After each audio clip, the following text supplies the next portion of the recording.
नमस्कार साथियों, आज की इस वीडियो में हम आप सभी को प्लासी युद्ध का जो सच घटना है वो आज सभी को इस वीडियो में हम बता रहे हैं। दिल थाम के आप लोग बैठिए, ध्यान से सुनिए कि प्लासी युद्ध का सच्चाई क्या था। चलिए आज की इस वीडियो को हम लोग स्टार्ट करते हैं बिना टाइम वेस्ट किए हुए। प्लासी की जो लड़ाई है वो 23 जून 1757 को बंगाल के नवाब सिरजा उदौला की सेना और रॉबर्ट क्लाइव के अगुवाई में ईस्ट इंडिया कंपनी की सेना के बीच हुआ था। ये सिरजुद्दौला की सेना की जो संख्या थी वो लगभग 50,000 थी। कितना? 50,000।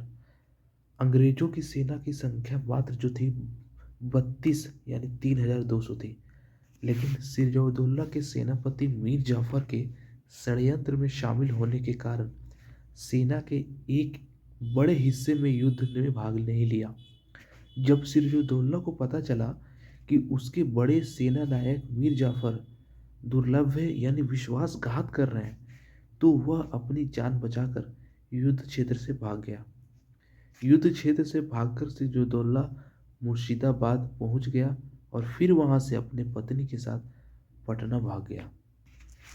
कुछ समय बाद मीर जाफर के पुत्र सिरजौदौला की हत्या कर दी गई और इस प्रकार अंग्रेजों का षड्यंत्र सफल रहा।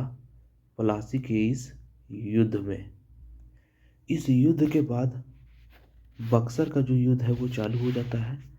अवध आकर मीर कासिम ने वहाँ के नवाब सुजौदौला को शरणार्थी मुगल शाहजहां शाह आलम द्रुत के साथ मिलकर एक संघ बनाते हैं और शीघ्र ही शक्ति परीक्षण भी हो जाता है।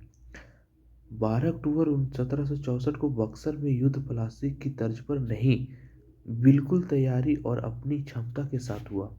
इस युद्ध में अंग्रेजों ने अपने रण कौशल का परिचय दिया। दक्षिण में फ्रेंच सेना के विरुद्ध उनके अभिनय के अनुभव काम आए।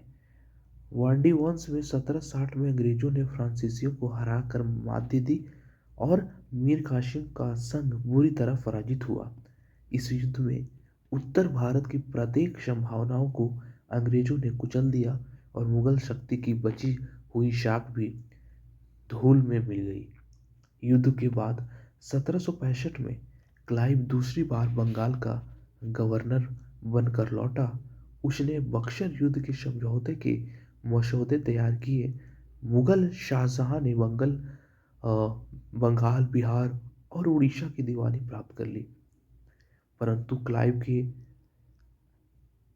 आने से पहले मीर जाफर की मृत्यु हो चुकी थी और उसके बाद बेटे नजीमुद्दौला को अंग्रेजों ने नवाब की गद्दी पर बैठाकर उसके साथ संधि कर ली। नवाब की सेना प्राय जो भंग कर दी गई थी और बंगाल में एक नायब सूबेदार का प्रावधान किया गया, जिसकी नियुक्ति कंपनी द्वारा होनी थी। मोहम्मद रजा खां बंगाल का पहला और अंतिम नायब सूबेदार बना था। इस घटना का असली सच्चाई आपने जाना कि आखिरकार प्लासी का युद्ध कैसे हुआ और इस युद्ध में कौन जीता। आप लोगों को बहुत बहुत धन्यवाद। इस वीडियो को उन तक जरूर शेयर करें जिनको प्लासी की असली युद्ध के बारे में नहीं पता है।